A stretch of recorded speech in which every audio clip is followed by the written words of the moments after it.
I am Brooke Mackey Jones, and I wanted to give you today 10 big blind spots. These are things that you currently cannot see, that you're not aware of, that are causing you to crash and burn in your life. So grab a notebook, grab a piece of paper, grab a pen, jot these down, and then go do an inventory in your life. Where are these showing up? Where is your unconscious programming putting you at risk or causing you to sabotage yourself when you don't want to? Let's get started. Number one, the number one big blind spot that people have is the belief that they don't have any blind spots. So that which exists but you're not consciously aware of is actually running the show. Meaning, you've got a whole bunch of programming, unconscious programming, that is housed within your unconscious mind that is always dictating and running your life. And that which you're not aware of, you can't shift. You can't change it. And so these would be the things that they're popping up in patterns over and over and over in your life. Maybe it's a pattern in your relationships. Maybe it's a pattern in your finances or your health, your well-being. And it's something that repeats and you don't know why and you don't know where it's coming from. You have a blind spot. You have something that is unconscious that we need to bring into your conscious awareness. We need to shine the flashlight in the dark, and we need to find this blind spot so that way you can become consciously aware of it.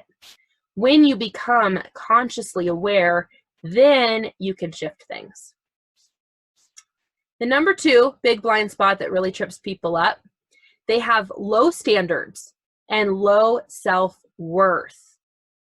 So if you have low standards and low self-worth, you have a habit of selling yourself short, of settling, of tolerating the intolerable.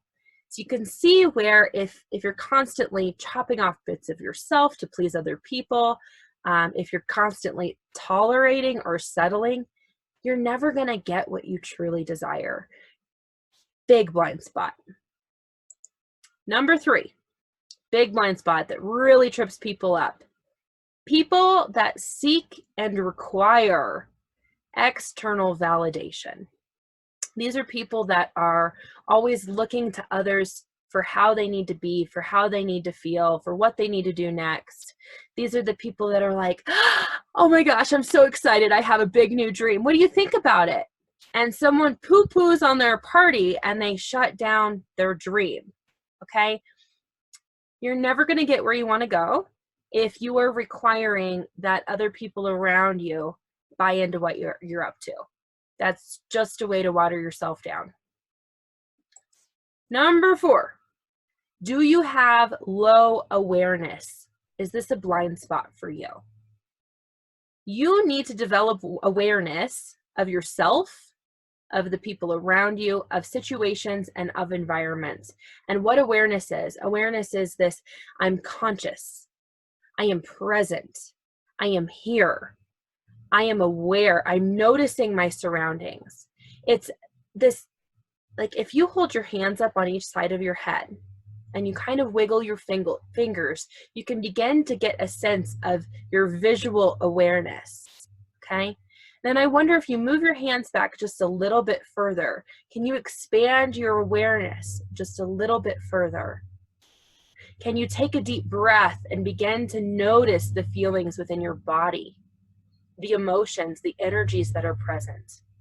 This is what awareness is. Awareness is, being aware enough that when you're walking to your car at night by yourself, that your head is on a swivel. You're noticing your surroundings. How many situations could be avoided with just a little bit more awareness? Number five, tolerating the intolerable.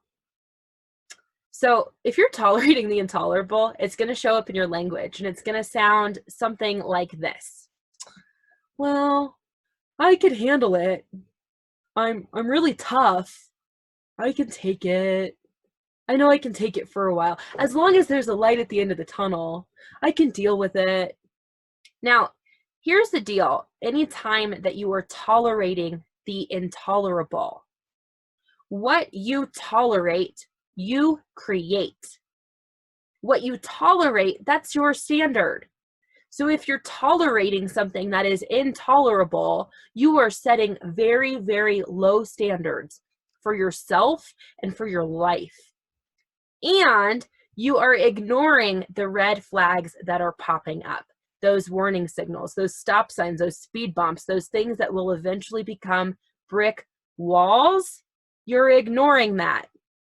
So it might be maybe you're in a new relationship with someone and this red flag pops up, and really, if you're being honest with yourself, it is a total deal breaker. It is not something that you want in your life. But because you have a blind spot and you are prone to tolerating the intolerable, you will disregard that red flag and you'll push it aside. And then that behavior will escalate. This is why you have some of those big patterns going on in your life that you cannot break out of. Number 6, can't count. Number 6, misuse of personal resources. So I want you to just take a quick evaluation of your life. It doesn't need to be real long, but I want you to look at your time, your energy, your money, your well-being, like your resources, what's available for you, your ideas. Do you have creative ideas floating down into your noggin that you're not doing anything with? You're not being a good steward of your resources.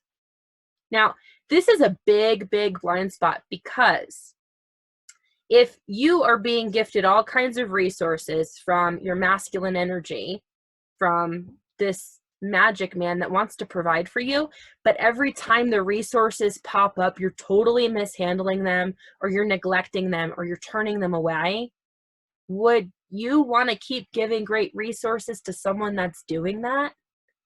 I don't think so. You might also look at, where am I spending money that maybe, it's not bringing me joy. It's not adding to my life. It's not fulfilling me. Maybe it's time to take a look and actually sit down with pen and paper and reallocate some of that energy and some of those expenses into something that is actually going to benefit you, that's going to help you to bloom. Number 7, big blind spot. People that justify or deny reality. So these are people that have a tendency to either exaggerate or negate what is actually so. So for instance, let's just play pretend. Let's say you're living in an apartment that you absolutely hate. You get into this fear and dread when you think about going home, and you walk in the door and you're like, I don't want to be here. But you're denying and negating what is so, and so you say things like, it's not so bad. Notice how you're now slipping into another blind spot. You're actually tolerating the intolerable. You might also be someone that has a tendency to exaggerate things. So maybe you inflate or enlarge what's really going on to gain attention from somebody else. Maybe you deny or negate what's happening in order to pretend like it's not so bad.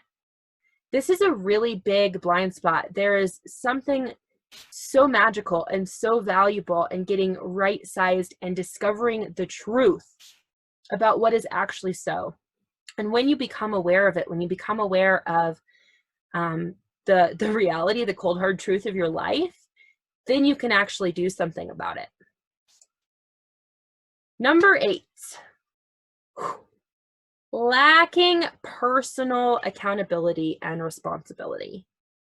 Now, this is one that kind of hit me hard. For a long time, I was really, really afraid of this word responsibility. I made it mean pressure. I made it mean something kind of gross and heavy. And the more that I have delved into it, the more I've discovered it is actually not that at all. having personal accountability, being at the cause of your life, not at the effect of it, meaning like I'm a victim and it's happening to me, but acknowledging I am a creator. I am accountable for what I create. I am accountable for how I show up in my life. I am responsible for how I respond. I am responsible for how I move forward. That is a very, very empowered place to be. And many people are not willing to step into that because it's uncomfortable, because they don't want to admit that maybe I created something that I actually didn't want to create. Now, here's the kicker though. Until you acknowledge it and you take responsibility for it and you're accountable for what you have right now, you cannot create anything different. You cannot shift what you do not own or acknowledge. Number 9, big blind spot. Making choices based on the herd or the tribe. So this is like, if you've ever had a time in your life where you're like, what is everybody else doing? I remember when I was younger, I used to go to a lot of parties as a party girl, but I would be standing in the kitchen and I would literally be looking at the people around me for how to behave. And this is something that for me started way earlier in childhood. I had a mom that required that she be pleased. And so I learned from a very young age to watch people and to figure out what they wanted from me so I could alter who I was. Now, this is a big deal. This is profound, and it will have a profound negative impact on your life because the people around you are not you. They don't have your life experience. They aren't going the places that you're going. They don't have the dreams and desires that you have. They don't have the magic and the genius within them that you do. You are unique. And if you're looking to the herd or the tribe for what you should do next, well, hello, student loan debt. Okay. Prime example. And here's the problem. Every time that you're listening to somebody else instead of to yourself, you are telling your internal GPS, hey, I'm not going to listen anyway. Why don't you turn down the volume? Pardon. Number 10, final big blind spot. Are you drawn into distractions and drama? So I'm going to say that again because I really want you to kind of take a step back, fly back, and take a bird's eye view over your life. Are you drawn into distractions and into drama? So this might be showing up as shiny object or the sky is falling syndrome. And what this is like you're going about your life and you're on your path and you're following your journey, and then someone comes along and they offer you a big shiny object. And you're like, abort mission, here I am, big shiny object. But you abort the thing that was really calling you, and now you're wondering why you can't ever seem to get any traction. Well, you fell for the shiny object. You're acting like a squirrel, okay? The other piece, are you drawn into drama? Are you someone that, I just love the drama? There's a funny thing going around that all the people that say they really hate drama are actually the ones that create it. Is that you? Okay. Are you making a big deal out of nothing? Are you maybe sticking your nose into other people's business where it doesn't belong? Are you trying to control things that are outside of your own personal hula hoop? Let me talk about this real quick. You have, if you can imagine, a hula hoop around you, your own energetic sphere. And within that hula hoop, within your own body, within your own being, you can control certain things. But there are a lot of things that are actually outside of your control, even within your hula hoop. But outside your hula hoop, you have no control whatsoever. Apparently, this really needs to be said. I cough when there's like big downloads coming through. Pardon me. Okay. If you're buying into all of this drama and all of these distractions and you're starting stuff outside of you, you're actually just diverting your energy from the bigger mission, the bigger thing that you're here to do, which is to get super in contact with yourself so you can tap back into your power and you can create the life that really lights you up. So yet again, this was 10 big blind spots. If you've got these popping up in your life and you are ready to put an end to them, you're ready to step out of the blind space and start to cultivate from within yourself and call forth from within yourself your own light. If you're ready to step out and to speak that into existence, then come and join me in the unbecoming. Message me for details. We'll chat soon, and I hope everybody has a really great day.